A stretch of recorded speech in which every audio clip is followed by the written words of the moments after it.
Would you put your wife on? I'll say, you know, I'm the wife, actually. I'm the one that makes those decisions. My husband doesn't do that. It takes him a minute, you know, but if you're good-hearted about it, if you're not confrontational, if you're secure in who you are, you're happy with that, the other people see that. They see that it's not a threat to them.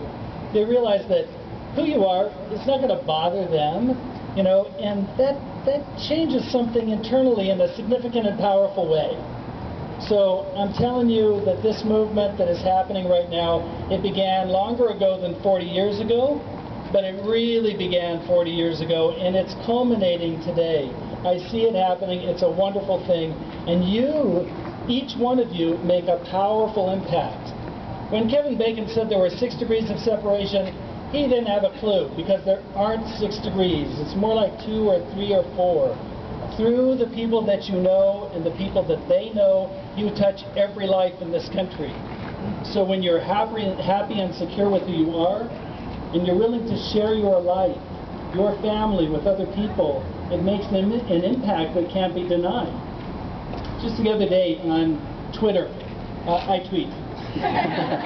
So the other day on Twitter, I saw a tweet go by, some young Mormon fellow saying something about Prop 8 and how it would be defeated. And so, I had a response to that, and then he responded back.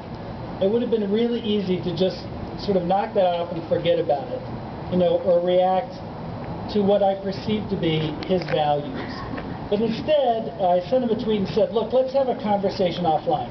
You know, send me an email and I'll tell you exactly what I feel and why I feel that way, and you talk to me about your values too, and I'll listen to them. And that's the key, because if you listen to somebody else, then they're going to listen to you. And that's what we need. We need our allies, our brothers and sisters, our husbands, our mothers and fathers, our wives, our children, to also be willing to talk about who we are. And we have to give them the words. They don't have the words. You're all here because you know who you are and you're willing to stand up for that. Why aren't there hundreds of people here more? Why aren't there thousands? Well, we can't blame them. We need to take that inside. We need to give them what they need in order to take it out, you know, throughout the rest of the world. And we can do that. We just have the right attitude in our heads, the right words in our heart, and we need to give that out and say, I'm proud of who I am, I'm proud of my family, I'm proud of my partner, and I want you to be proud of it too. And I want you to feel free to talk about it, because we are. Basically, that's all I have to say.